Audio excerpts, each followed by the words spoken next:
Eu sou a Rafaela, professora de História aqui da Rede Municipal do Rio de Janeiro. Sou uma mulher branca, de cabelos curtos e escuros. Hoje estou usando uma blusa preta e bem-vindo à nossa aula sobre maias, astecas e incas.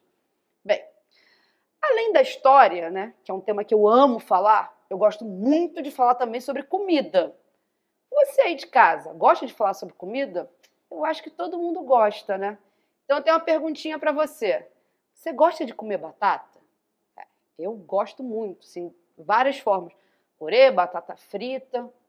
Então, mas você sabe qual é o nome dessa batata? Ela se chama batata inglesa. Mas, na verdade, a origem dela nem é na Inglaterra. A origem dela é aqui do lado, na Cordilheira dos Andes. Bem, aqui no nosso continente a gente já consome batata há muito tempo, há mais de 8.000 anos.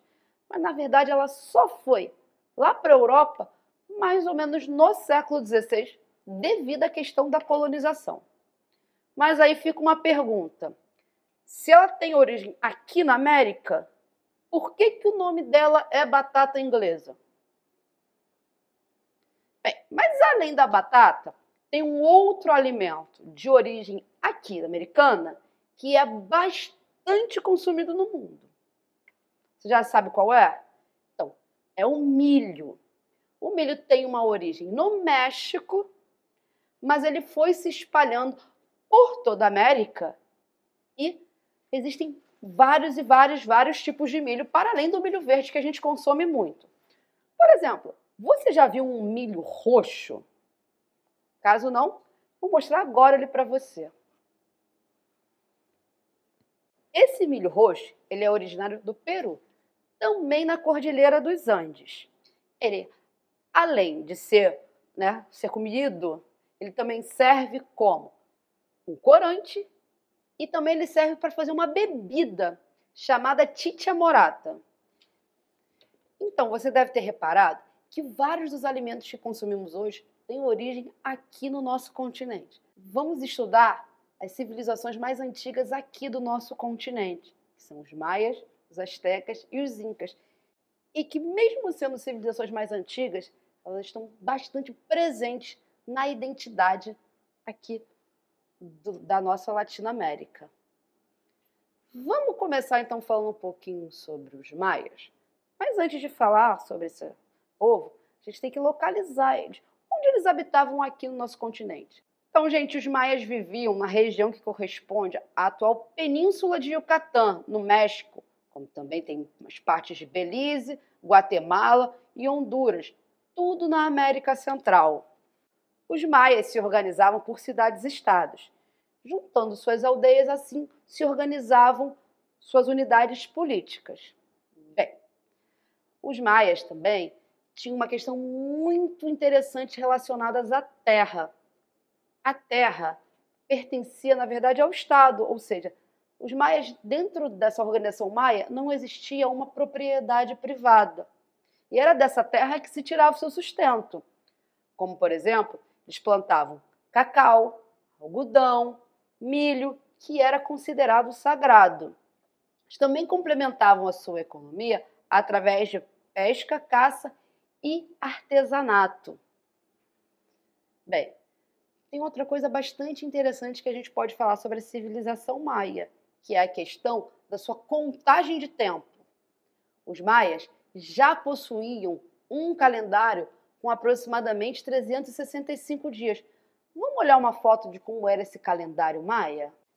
O calendário maia, como eu falei, era já dividido em seus 365 dias, mas ele também era dividido em 18 meses e cada um desses meses continha 20 dias. Vale lembrar que esse calendário ele é circular, como vocês podem perceber aí na imagem. Bem, esse povo também possuía uma escrita bastante sofisticada, só que era uma escrita pictória, ou seja, baseada em imagens, não igual à nossa, que tem letras. Outra coisa que a gente pode falar sobre os maias é que sua religião era politeísta, ou seja, que acreditava em vários deuses e que eles usavam de sacrifícios humanos justamente para agradar a esses deuses.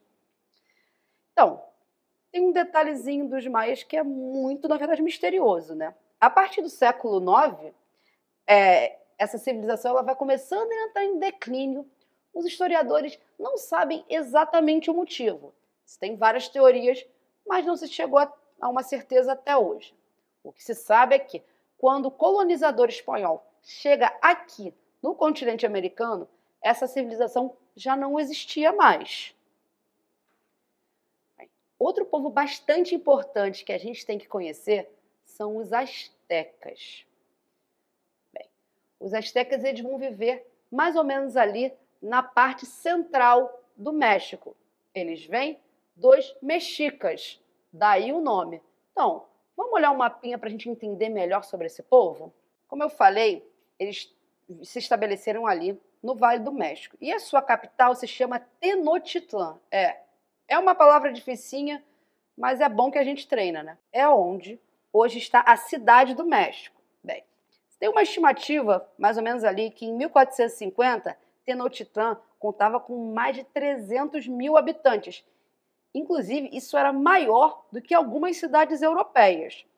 Então, construíram um império com 500 cidades, 15 milhões de habitantes, que se estendia de uma área que vai do Golfo do México até o Oceano Pacífico. Como os astecas vão se estabelecer ali, nesse lugar, nesse vale central do México?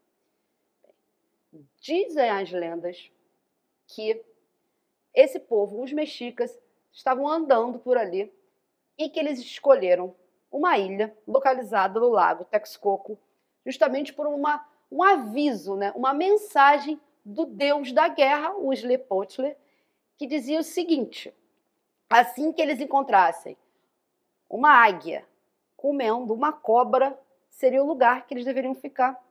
E assim foi. Se estabeleceram ali, como eu falei, na capital Tenochtitlán, que vai ser uma cidade muito grande, maior do que alguma cidade europeia. Bem, mas como é que eles vão se estabelecer dentro de um lago? Então, eles vão se estabelecer dentro de ilhas. Vão ser pequenas ilhas dentro do lago e essas ilhas vão ter até ruas, pequenas rampas que vão ligá-las. Para a gente visualizar isso melhor, o muralista Diego Rivera vai dar uma ajudinha para a gente. Se você olhar bem essa pintura e, na verdade, olhar o fundo dela, a gente vai olhar justamente essas pequenas ilhas que vão se formando dentro do lago. Bem, elas eram habitadas pelas pessoas e, justamente, você vai ter canais que serviam para locomoção e também pontes elevadiças, utilizadas para permitir a passagem dos barcos. Bem, além de morar, né, nessas pequenas ilhas no lago, eles também construíram as chidampas, que eram ilhas artificiais que eram usadas justamente para a agricultura. Ali eles cultivavam milho, feijão, abóbora, tomate, cacau, tudo. E também eram organizados os artesanatos e o comércio, tudo dentro deste lago. Cara, tem uma coisa muito legal que a gente pode falar sobre os astecas, é que eles plantavam cacau. Você sabe o que é o cacau? Então, eles faziam uma bebida com esse cacau. E é dessa bebida que vai se originar o chocolate. Vale lembrar que a questão do açúcar e do leite só vai ser colocado lá na Europa. Mas já havia essa bebida cerimonial aqui. A religião asteca também era politeísta. E eles também realizavam sacrifícios. Geralmente, esses sacrifícios eram para agradar seus deuses. Os deuses astecas eram muito ligados a elementos da natureza, como o sol, como chuva.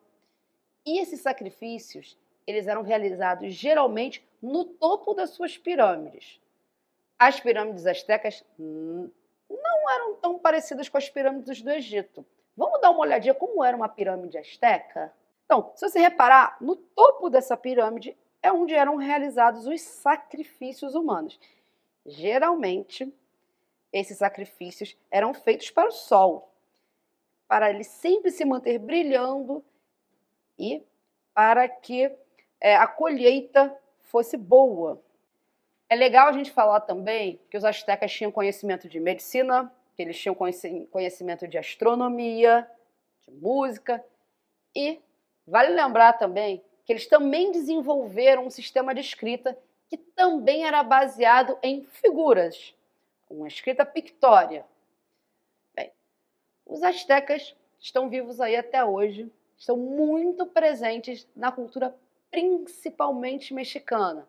A gente pode ver, por exemplo, o nome do estádio lá na Cidade do México, as roupas que as pessoas usam e tudo isso. A última civilização que a gente vai estudar hoje são os Incas, que são os nossos vizinhos aqui da América do Sul. A civilização Inca ela vai se estender por toda a Cordilheira dos Andes. O que isso significa? Que vai do Equador até o Chile. Mas, como sempre, vamos olhar um mapinha para a gente entender isso bem? Então, gente, como eu falei, o Império Inca vai do Equador até o Chile, mas também ele vai para dentro do continente, chegando até a Amazônia. A capital desse império chama-se Cusco e fica lá nos altiplanos do Peru. Bem, um detalhe fundamental que a gente tem que pensar é que essa civilização ela vai se desenvolver ao longo da Cordilheira dos Andes, que é uma cadeia de montanhas considerada a maior em extensão e que possui uma altitude média de 4.000 metros e seu clima é bastante frio, ou seja, os Incas se desenvolveram em um lugar bastante improvável.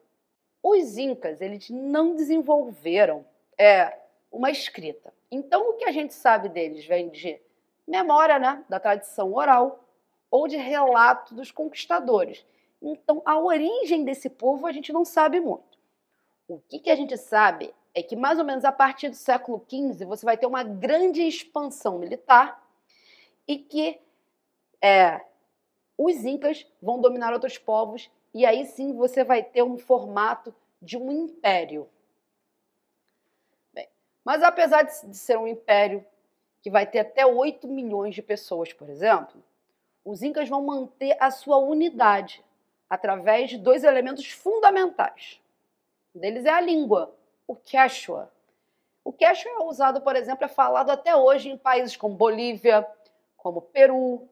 Inclusive, ele é até ensinado nas escolas, porque é uma língua oficial.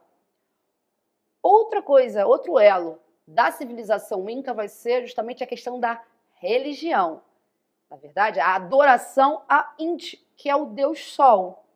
Então, isso vai possibilitar justamente o caráter de união desse império, como eu falei, que vai ser gigantesco.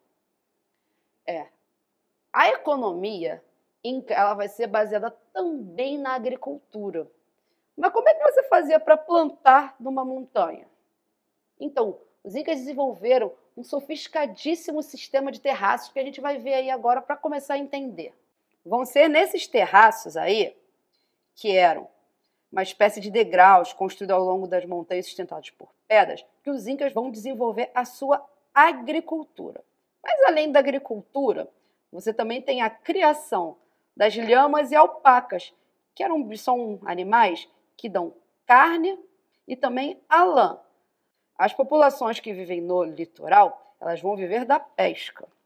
Então, galera, a religião Inca também era politeísta e também usava a questão dos sacrifícios. Vimos na aula de hoje as principais características de povos originários aqui da América, como os maias, os astecas e os incas. A aula de hoje está acabando, mas não sem antes um desafio, né? A gente abriu a aula falando sobre comida e eu falei um pouquinho de comida ao longo de toda a aula. Então agora é com você. Faça uma pesquisa aí, caso descubra outros alimentos de origem americana que nós comemos até hoje. Eu vou ficando por aqui. Até a próxima e tchau, tchau.